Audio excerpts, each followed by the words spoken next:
SSLC ಮತ್ತು PUC ವಿದ್ಯಾರ್ಥಿಗಳಿಗೆ ಎಲ್ಲ ವಿಷಯದಲ್ಲೂ 33% ಬಂದರೆ ವಿದ್ಯಾರ್ಥಿಗಳು ಉತ್ತೀರ್ಣ ಎಂಬ ನಿರ್ಧಾರಕ್ಕೆ ಸರ್ಕಾರ ಬಂದಿರುವುದಕ್ಕೆ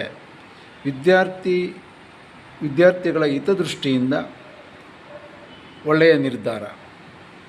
ಆದರೆ ನನ್ನ ಒಂದು ವೈಯಕ್ತಿಕ ಸಲಹೆ ಏನಂದರೆ, ವಿದ್ಯಾರ್ಥಿಗಳು MCQ ಮತ್ತು ಇನ್ನು remaining part B, part C, part D ಏನು ಸಬ್ಜೆಕ್ಟ್ ವೈಸು ಮತ್ತು ವಿಷಯವಾರು ಇರುತ್ತೆ, ಅದರಲ್ಲಿ ಯಾವುದಾದ್ರು ಒಂದು 2-3 ಸೆಲೆಕ್ಟ್ ಮಾಡ್ಕೊಂಡು ವಿದ್ಯಾರ್ಥಿಗಳು ಬರೆದ್ರೆ ಪಾಸ್ ಆಗ್ತಾರೆ.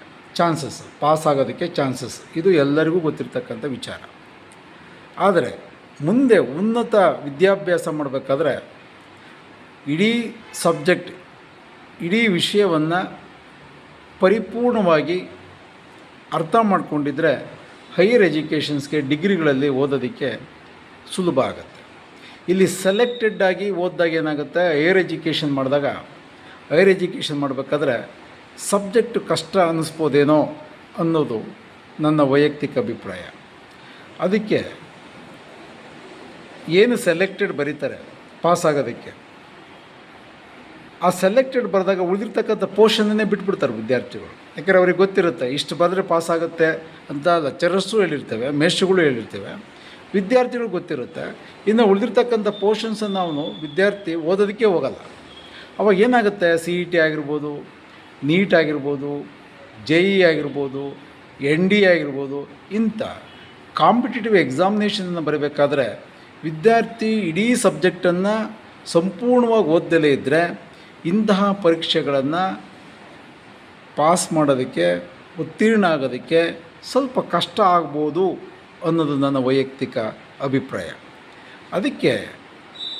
ಇದಕ್ಕೇನಾದರೂ ಒಂದು ಪರ್ಯಾಯವನ್ನು ವಿದ್ಯಾರ್ಥಿಗಳಿಗೆ ಹೈಯರ್ ಎಜುಕೇಷನ್ ಮಾಡೋದಕ್ಕೆ ಮತ್ತು ಕಾಂಪಿಟೇಟಿವ್ ಎಕ್ಸಾಮಿನೇಷನ್ ಬರೆಯೋದಕ್ಕೆ ಅನುಕೂಲ ಆಗೋ ಥರ ಏನಾದರೂ ಒಂದು ಪರ್ಯಾಯನ ಮಾಡಬೇಕು ಅಂತೇಳಿ ನಾನು ಶಿಕ್ಷಣ ತಜ್ಞರಲ್ಲಿ ಮತ್ತು ಸರ್ಕಾರದಲ್ಲಿ ಮನವಿ ಮಾಡ್ಕೊತೇನೆ.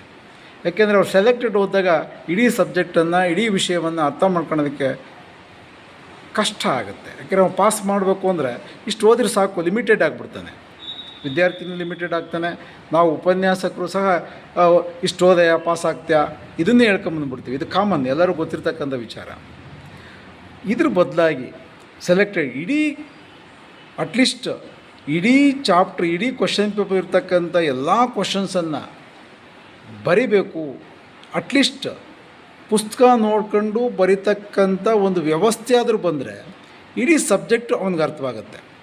ಪುಸ್ತಕ ನೋಡ್ಕೊಂಡು ಬರೀಬೇಕು, ರಿಮೈನಿಂಗ್ ಉಳಿದಿರ್ತಕ್ಕಂಥ ಎಲ್ಲ ಕಾನ್ಸೆಪ್ಟನ್ನು ಅವನು ಪುಸ್ತಕ ನೋಡ್ಕೊಂಡಾದರೂ ಬರೆದಾಗ ಅದಕ್ಕೆ ಇಂತಿಷ್ಟು ಮಾರ್ಕ್ಸು ಅಂತ ಇಡಬೇಕು. ಪುಸ್ತಕ ನೋಡ್ಕೊಂಡೇ ಬರೀಲಿ ಅವನು, ಯಾಕೆಂದರೆ ಬರೀಬೇಕು, ಅದಕ್ಕಿಂತ ಇಷ್ಟು ಮಾರ್ಕ್ಸು ಅಂತ ಇದ್ದರೆ ಅವನು ರಿಮೈನಿಂಗ್ ಪೋರ್ಷನ್ ಆದರೂ ಓದ್ತಾನೆ. ಓದಬೇಕು ಅನ್ನೋದು ವಿದ್ಯಾರ್ಥಿಗಳ ಪಾಸ್ ಆಗೋದಕ್ಕೆ, ಉತ್ತೀರ್ಣ ಆಗೋದಕ್ಕೆ ಒಳ್ಳೆಯ ಮಾರ್ಗ. ಆದರೆ ಪರಿಪೂರ್ಣ ಜ್ಞಾನವನ್ನು ಸಂಪಾದನೆ ಮಾಡಬೇಕು ವಿದ್ಯಾರ್ಥಿ. ಯಾಕೆಂದರೆ ಇಲ್ಲ ಅಂದರೆ CET ಬರೆಯೋಕ್ಕಾಗಲ್ಲ, ನೀಟ್ ಬರೆಯೋಕ್ಕಾಗಲ್ಲ, NDA ಎಕ್ಸಾಮ್ ಬರೆಯೋಕ್ಕಾಗಲ್ಲ, JEE ಎಕ್ಸಾಮ್ ಬರೆಯೋಕ್ಕಾಗಲ್ಲ. ಇಡೀ ಸಂಪೂರ್ಣವಾದ ವಿಷಯವನ್ನು ಆಳವಾಗಿ ಅಧ್ಯಯನ ಮಾಡಲಿಲ್ಲ ಅಂದರೆ ವಿದ್ಯಾರ್ಥಿಗಳು ಇಂಥ ಎಕ್ಸಾಮ್ಗಳನ್ನು ತೇರ್ಗಡೆ ಆಗೋದಕ್ಕೆ ಕಷ್ಟ ಆಗುತ್ತೆ. ಪಾಸ್ ಆಗೋದಕ್ಕೆ 33% ಇಟ್ಟಿದ್ದೀರಿ. ಒಂದು ಕಡೆ ಏನು ಹೇಳ್ಬೋದು ನಾವು, ಓದ್ತಕ್ಕಂಥ ವಿದ್ಯಾರ್ಥಿಗಳು ಬೇಕಾದ್ರೆ ಓದ್ಕೊಳ್ಳಿ, ಪಾಸ್ ಆಗ್ತಕ್ಕಂಥ ವಿದ್ಯಾರ್ಥಿಗಳಿಗೆ 33% ಸಾಕಲ್ಲ, ಓದಲೇಬೇಕು ಅಂತ ವಿದ್ಯಾರ್ಥಿಗಳು ಓದ್ತಾರೆ. ನಮ್ಮ ಉದ್ದೇಶ ಅದಲ್ಲ. ಎಲ್ಲ ವಿದ್ಯಾರ್ಥಿಗಳು, ಹುಡುಗ ಅಷ್ಟಕ್ಕೆ ಲಿಮಿಟ್ ಆಗಬಾರ್ದು. ಅವನು ಇಷ್ಟು ಓದಿದ್ರೆ ಸಾಕು ಅಂತ ನಾವೇ ಅವನಿಗೆ ಉತ್ತೇಜನ ಕೊಟ್ಟರೆ ಇಷ್ಟು ಓದ್ಕೊಳ್ಳೆ ಸಾಕು ಅಂದರೆ ಅವನು ಅಷ್ಟೇ ಓದ್ತಾನೆ. ಯಾಕೆಂದರೆ ಆ ಮಕ್ಕಳು ಅಷ್ಟೊಂದು ಪರಿಪೂರ್ಣ ಜ್ಞಾನವನ್ನು ಹೊಂದಿರತಕ್ಕಂಥ ವಿದ್ಯಾರ್ಥಿಗಳಾಗಿರೋದಿಲ್ಲ. ಅವನ ಮೈಂಡ್ ಏನಾಗಿರುತ್ತೆ, ಪಾಸ್ ಆಗಬೇಕು, ಇಷ್ಟು ಓದಬೇಕು, ಆ ಲೆವೆಲಿಗೆ ಬಂದ್ಬಿಡ್ತಾನೆ ವಿದ್ಯಾರ್ಥಿ. ಬಟ್ ನಾವು ಇಡೀ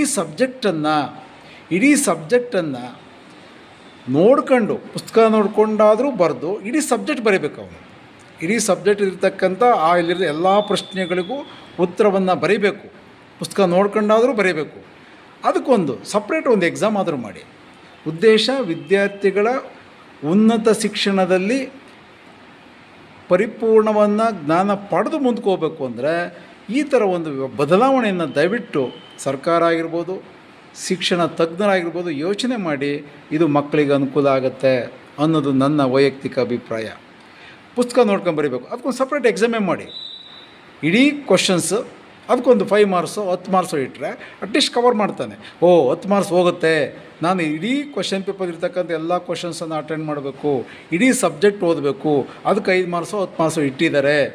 ಇಲ್ಲಿ ಪಾಸ್ ಆಗಿರ್ತಾನೆ ಆಲ್ರೆಡಿ, ಒಂದು 33% ಬಂದಿದೆಯಾ, ಓಕೆ, ನೋ ಪ್ರಾಬ್ಲಮ್. ಆದರೆ ಇನ್ನು 10 ಮಾರ್ಕ್ಸ್ ಬೇಕು ಅಂದರೆ ಅಟ್ಲೀಸ್ಟ್ ನೋಡ್ಕೊಂಡಾದರೂ ಬರೀಲಿ ಅವನು. ಅಲ್ಲಿಗೆ ಇಡೀ ಸಬ್ಜೆಕ್ಟು ವಿಷಯವನ್ನು ಅವನು ಬರೀತಕ್ಕಂಥ ಸಾಮರ್ಥ್ಯ ಬರುತ್ತೆ, ಸಬ್ಜೆಕ್ಟ್ ಕವರ್ ಆಗುತ್ತೆ. ಉಪನ್ಯಾಸಕರಾಗಿರ್ಬೋದು, ಟೀಚರ್ಸ್ ಆಗಿರ್ಬೋದು, ಇಡೀ ಸಬ್ಜೆಕ್ಟ್ ಪಾಠ ಮಾಡಬೇಕಾಗತ್ತೆ. ಈ ಥರ ಮಕ್ಕಳಲ್ಲಿ ನಾವು ಪರಿಪೂರ್ಣ ಜ್ಞಾನಕ್ಕೋಸ್ಕರ ಇಂಥ ವ್ಯವಸ್ಥೆಯ ಬಗ್ಗೆ ಸರಿನೋ ತಪ್ಪೋ ಒಂದು ಚರ್ಚೆ ಆಗಲಿ. ಮಕ್ಕಳನ್ನು ಕೇವಲ ಲಿಮಿಟ್ ಮಾಡಬಾರ್ದು, ಇನ್ನು ಮುಂದಕ್ಕೇನೋ ಇದೆ, ಇದನ್ನು ಓದಿದ್ರೆ ಈ ಪರಿಪೂರ್ಣ ಜ್ಞಾನವನ್ನು ನಾವು ಕಲಿತ್ರೆ ಇಂಥ ಕಾಂಪಿಟೇಟಿವ್ ಎಕ್ಸಾಮಿನೇಷನನ್ನು ಪಾಸ್ ಮಾಡೋದಕ್ಕೆ ಸಾಧ್ಯ ಆಗುತ್ತೆ. ಅದಕ್ಕೋಸ್ಕರ ಪುಸ್ತಕ, ಇಡೀ ಸಿಲೆಬಸ್ ಪುಸ್ತಕ ನೋಡಿಕೊಂಡು ಎಲ್ಲ ಕ್ವಶನ್ಸನ್ನು ಅಟೆಂಡ್ ಮಾಡಿ ಬರೆದರೆ ಅದಕ್ಕೆ ಇಂತಿಷ್ಟು ಮಾರ್ಕ್ಸು ಬರೆದವ್ರಿಗೆ ಸಿಗುತ್ತೆ, ಬರಲಿಲ್ಲ ಅಂದರೆ ಬೇಡ. ಬಟ್ ಪಾಸ್ ಆಗಿರ್ತಾನೆ, ಇದು ಆಲ್ರೆಡಿ 33% ತಗೊಂಡು ಪಾಸ್ ಆಗಿರ್ತಾನೆ.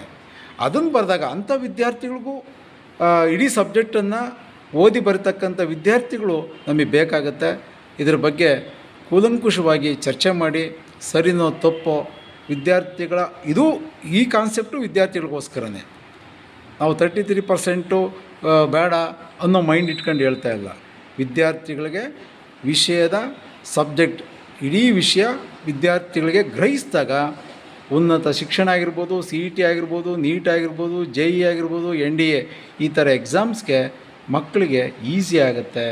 ನಾನು ಓದಬೇಕು ಅನ್ನೋ ಒಂದು ಉತ್ತೇಜನ ಬರುತ್ತೆ. ಅದಕ್ಕೋಸ್ಕರ ಇಡೀ ಲಿಮಿಟ್ ಮಾಡೋಕ್ಕೆ ಹೋಗಬೇಡಿ, ಏನೋ ಒಂದು ಯೋಚನೆ ಮಾಡಿ, ವಿದ್ಯಾರ್ಥಿಗಳ ಹಿತದೃಷ್ಟಿಯಿಂದ ಯೋಚನೆ ಮಾಡಿ ಅಂತ ಎಲ್ಲರಲ್ಲೂ ಮನವಿ ಮಾಡ್ಕೊತೇನೆ. ವಂದನೆಗಳು.